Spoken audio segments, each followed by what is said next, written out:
Hi guys, this is Raju sir from spoken English Rana channel. Welcome to all of you. आप सबका स्वागत है guys. आज का हमारा टॉपिक है प्रोनाउन। आज हम प्रोनाउन के बारे में एक एक चीज क्लियर करेंगे। What is the meaning of pronoun, what is pronoun, how many kinds of pronoun, what is the definition of all pronouns, what is the sign of them. आज हम एक एक चीज क्लियर करेंगे। प्रोनाउन का मतलब क्या होता है, प्रोनाउन क्या है, प्रोनाउन कितने प्रकार के होते हैं, उनके डेफिनेशन क्या होते हैं, उनके साइन क्या होते हैं। आज हम एक एक चीज को क्लियर करेंगे, एक एक कॉर्नर को टच करेंगे। गाइस, यह बेसिक ग्रामर का बहुत ही महत्वपूर्ण वीडियो लेक्चर है। ध्यान से इसको देखना है। यदि आप एडवांस लर्नर है तो भी इस वीडियो को ध्यान से देखिए, आपको बहुत कुछ नया सीखने को मिलने वाला है। What is the meaning of pronoun. Pronoun का मतलब क्या होता है।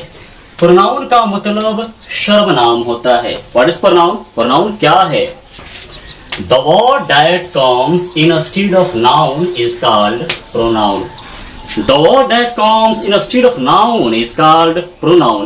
यानी वह शब्द जो संज्ञा के बदले में इस्तेमाल किया जाता है, वह शब्द जो संज्ञा के बदले में प्रयोग किया जाता है, वह शब्द जो संज्ञा के बदले में आता है, उसे ही सर्वनाम कहा जाता है, प्रोनाउन कहा जाता है। जैसे he, she, इट, दे, ये सब के सब क्या है, प्रोनाउन है। क्यों प्रोनाउन है ये। ही, सी, इट, दे, ये प्रोनाउन कैसे है, क्योंकि इनका प्रयोग संज्ञा के बदले में किया गया है। मोहन क्या है, संज्ञा है, और मोहन संज्ञा के बदले में प्रोनाउन ही का प्रयोग किया गया है। सीता क्या है, नाउन है, संज्ञा है, और इसके बदले में सी प्रोनाउन का प्रयोग किया गया है। पेन क्या है, संज्ञा है, नाउन है, इसके बदले में ईट का प्रयोग किया गया है। ही, she, it, they, I, you, ये सब के सब प्रोनाउन है, क्योंकि इनका प्रयोग संज्ञा के बदले में किया जाता है। एक बात ध्यान देना है, यहाँ पर संसार का कोई भी शब्द होगा, यदि वह एक होगा और उससे पुरुष का बोध हो रहा होगा, उससे पुरुष जाति का बोध होगा, यानी वह पुल्लिंग होगा। इस संसार का कोई भी नाउन होगा और वह पुरुष सूचक होगा, तो उसका प्रोनाउन ही होगा। मोहन क्या है, एक नाउन है, एक है, पुरुष है, इसका प्रोनाउन ही होगा।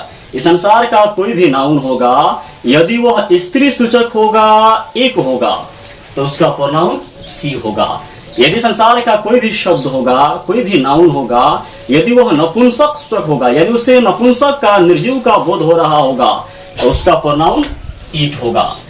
और जहां पर एक से अधिक का बोध हो रहा होगा, यानी जिस शब्द से एक से अधिक का बोध हो रहा होगा, भले वह पुरुष हो या स्त्री हो या निर्जीव हो, कोई भी हो, यदि उस शब्द से एक से अधिक का बोध हो रहा होगा, तो उसका प्रोनाउन दे होगा। जैसे राम एंड सीता, यहाँ पर एक से अधिक है, राम एंड सीता दो है, एक से अधिक है, इनका प्रोनाउन दे होगा। द बुक्स, किताबें, बुक्स किताबें, यहाँ पर ढेर सारी किताबें, एक से अधिक का बोध हो रहा है, बुक्स से एक से अधिक का बोध हो रहा है, इसलिए इसका प्रोनाउन दे हो जाएगा। बॉयज, बॉयज में लड़के, ढेर सारे लड़के, यहाँ पर बॉयज से एक से अधिक का बोध हो रहा है, इसलिए इसका प्रोनाउन दे होगा, है ना। How many kinds of pronoun. Pronoun कितने प्रकार के होते हैं, सर्वनाम कितने प्रकार के होते हैं। There are 10 kinds of pronoun. Pronoun 10 प्रकार के होते हैं। कौन कौन। Personal pronoun, possessive pronoun, reflexive pronoun, emphatic pronoun, demonstrative pronoun, indefinite pronoun, distributive pronoun, reciprocal pronoun, relative pronoun, interrogative pronoun. Personal pronoun का मतलब होता है व्यक्तिवाचक सर्वनाम, पॉजेसिव प्रोनाउन का मतलब होता है अधिकारवाचक सर्वनाम, रिफ्लेक्सिव प्रोनाउन का मतलब होता है निजवाचक सर्वनाम, एम्फैटिक प्रोनाउन का मतलब होता है बलात्मक सूचक सर्वनाम, डेमोन्स्ट्रेटिव प्रोनाउन का मतलब होता है संकेतवाचक सर्वनाम, इंडेफिनिट प्रोनाउन का मतलब होता है अनिश्चयवाचक सर्वनाम, डिस्ट्रीब्यूटिव प्रोनाउन का मतलब होता है वैशिष्ट्यवाचक सर्वनाम, रेसिप्रोकल प्रोनाउन का मतलब होता है परस्पर सूचक सर्वनाम, रिलेटिव प्रोनाउन का मतलब होता है संबंधवाचक सर्वनाम, इंट्रोगेटिव प्रोनाउन का मतलब होता है प्रश्नवाचक सर्वनाम। ये 10 प्रोनाउन होते हैं। Personal pronoun, possessive pronoun, reflexive pronoun, emphatic pronoun, demonstrative pronoun, indefinite pronoun, distributive pronoun, reciprocal pronoun, relative pronoun और इंट्रोगेटिव प्रोनाउन। ये 10 प्रोनाउन होते हैं, 10 प्रकार के प्रोनाउन होते हैं। आइए बारी बारी से एक एक के बारे में हम जानते हैं। पहला है पर्सनल प्रोनाउन, यानी व्यक्तिवाचक सर्वनाम। What is personal pronoun. Personal pronoun किसे कहा जाता है? I, we, you, they, he, she, it, इन सब को पर्सनल प्रोनाउन कहा जाता है। आखिर इन्हें पर्सनल प्रोनाउन क्यों कहा जाता है? I, we, you, they, he, she, it को पर्सनल प्रोनाउन कहा क्यों जाता है? इसलिए कहा जाता है क्योंकि इनका जो संबंध है, डायरेक्ट जो रिलेशन है, पर्सन से होता है। आई और वी को फर्स्ट पर्सन कहा जाता है, यू को सेकंड पर्सन कहा जाता है और बाकी सभी को थर्ड पर्सन कहा जाता है। यही कारण है कि इन्हें पर्सनल प्रोनाउन कहा जाता है। आने वाले वीडियो लेक्चर में मैं एक एक चीज पर सेपरेट वीडियो लेक्चर आऊंगा पूरे डिटेल के साथ।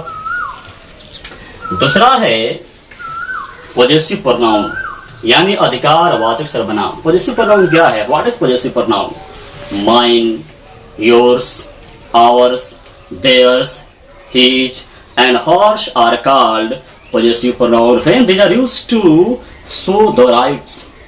Mine, yours, ours, theirs, his और hers को possessive pronoun यानी अधिकारवाचक सर्वनाम कहा जाता है जब इनका प्रयोग अधिकार दर्शाने में किया जाता है।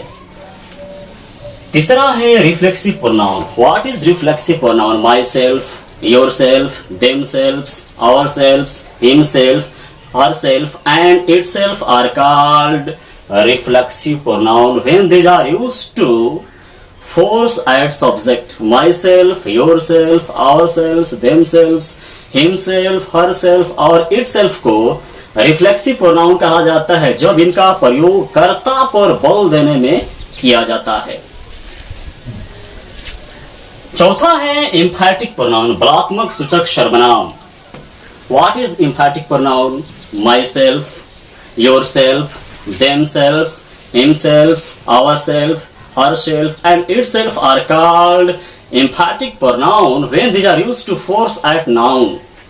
यानी myself, yourself, ourselves, themselves, himself, herself और इट सेल्फ को एम्फैटिक प्रोनाउन कहा जाता है। कब कहा जाता है? जब इनका प्रयोग संज्ञा पर बल देने में किया जाता है। ध्यान दीजिएगा, जब इनका प्रयोग संज्ञा पर बल देने में किया जाएगा तब हम उन्हें एम्फैटिक प्रोनाउन कहेंगे और जब इसका प्रयोग किसी कर्ता पर, किसी सब्जेक्ट पर बल देने में किया जाएगा तब हम वहां रिफ्लेक्सिव प्रोनाउन कहेंगे।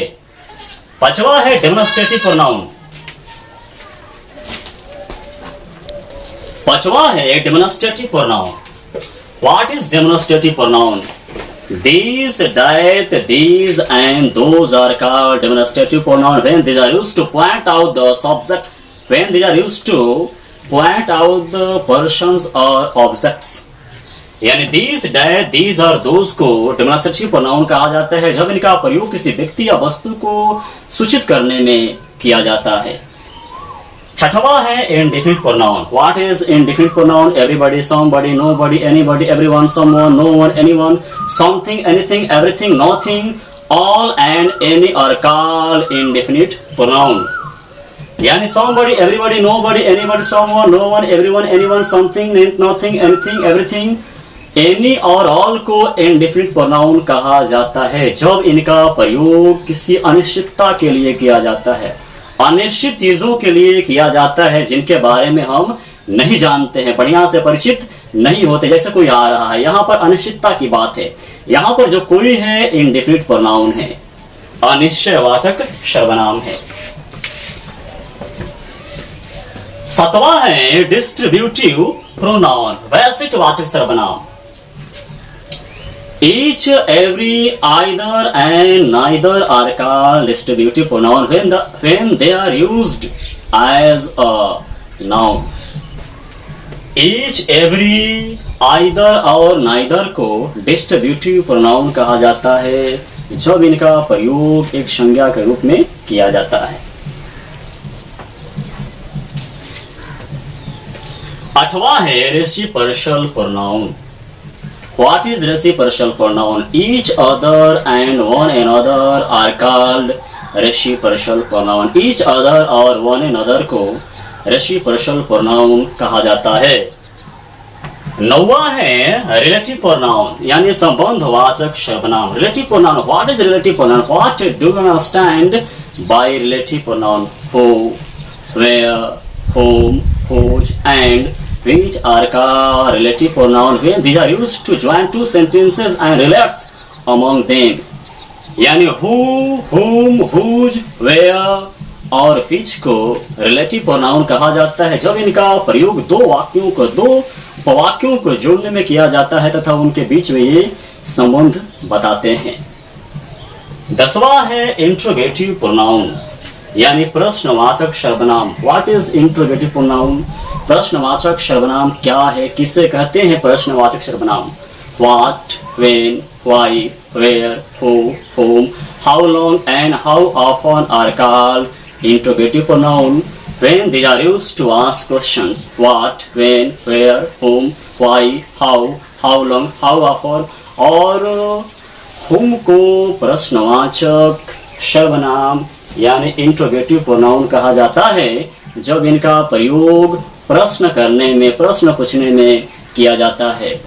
गाइज, उम्मीद है यह आपको वीडियो लेक्चर समझ में आया होगा। इसको जितना हो सके बार बार प्रैक्टिस किसी को पढ़िए, रिवीजन कीजिए, इसका धीरे धीरे ऑटोमेटिक ये आपका हो जाएगा। आने वाले वीडियो लेक्चर में हम एक एक पर सेपरेट वीडियो लेक्चर आने वाला हूँ। आज के लिए इतना ही। इस वीडियो को जितना हो सके शेयर कीजिए ताकि ये भारत के हर बच्चे के पास जाए और बड़े पैमाने पर बच्चे इसका लाभ उठा सके। तुरंत मिलते हैं एक नए एपिसोड के साथ, तब तक के लिए धन्यवाद।